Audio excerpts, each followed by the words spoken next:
হে everyone, আমার আরও একটি নতুন ভিডিওতে তোমাদের সকলকে স্বাগত। তো এই দেখো, আজকে আমি আবারও সাজি নিয়ে আমাদের বাড়ির ছাদে চলে এসেছি সবজি তুলতে। চলো তোমাদের সঙ্গে শেয়ার করি যে আমি কী সবজি তুলতে এলাম। তো আমাদের ছাদ জানি প্রচণ্ড নোংরা হয়ে আছে বৃষ্টির কারণে, কারণ কয়দিন বেশ বৃষ্টি হয়েছে, আর বৃষ্টির কারণে আমরা ছাদটা পরিষ্কার করতে পারিনি, আর যার জন্য ছাদের এই অবস্থা। তো দেখো, আমি ছাদে চলে এসেছি, সবজি তো তুলবই, তার আগে তোমাদের সঙ্গে আমার মায়ের হাতে লাগানো একটা গাছ শেয়ার করি। এই দেখো, এটা হলো নীলকণ্ঠের চারা, আর গাছটা দেখেছো কতটা দূর পর্যন্ত গেছে। গাছ কিন্তু অনেক ফুল ফুটেছে।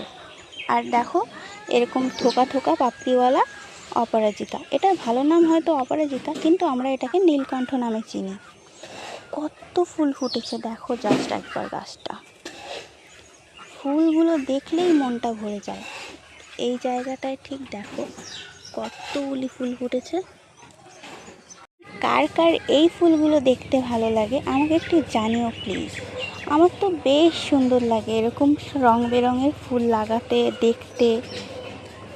দেখো কত ফুল ফুটেছে, প্রত্যেকটা ডালে অনেক অনেক ফুল ফুটেছে।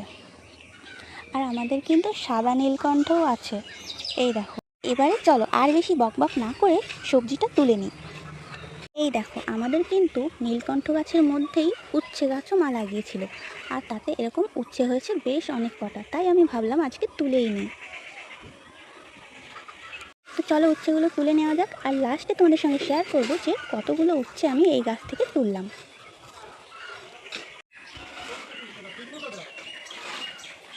এখানটাতেও অনেকগুলো হয়েছে। আমি সবকটাই আস্তে আস্তে তুলে নিই, তারপরে তোমাদের সঙ্গে শেয়ার করবো যে বেশ কতগুলো হলো।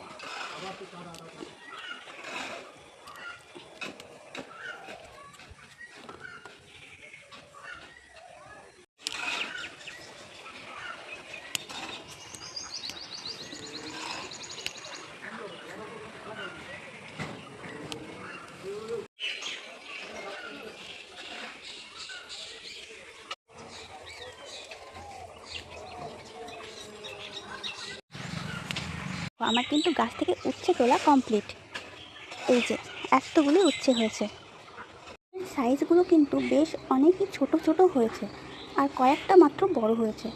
কারণটা আমি তোমাদেরকে বলি, এই বৃষ্টির আগে একটানা বেশ কয়েকদিন রোদ হয়েছিল। আর আমার মায়ের পক্ষে, যারা তোমরা ছাদ বাগান করো তারা অবশ্যই জানবে যে জল নিচে থেকে বয়ে নিয়ে এসে ছাদ বাগান করা কতটা কষ্টসাধ্য ব্যাপার। আমাদের কিন্তু ছাদে জল দেওয়ার মতো সেরকম ব্যবস্থা নেই, তাই এরকম অবস্থা হয়েছে সবজিগুলো। এখন মাত্র এই দুদিন বৃষ্টি হচ্ছে, আর এই বৃষ্টিতে যেটুকু জল গাছে পেয়েছে তাতেই সবজিগুলো একটু বড় হয়েছে। আর আমার মা যখন সময় পায় তখনই একটু একটু করে জল নিয়ে এসে প্রত্যেকটা গাছে দিয়ে দেয়। তো চলো আজকের ভিডিওটা এই পর্যন্তই। দেখা হবে তোমাদের সঙ্গে নতুন কোনো ভিডিওতে। ততক্ষণের জন্য ভালো থেকো, সুস্থ থেকো।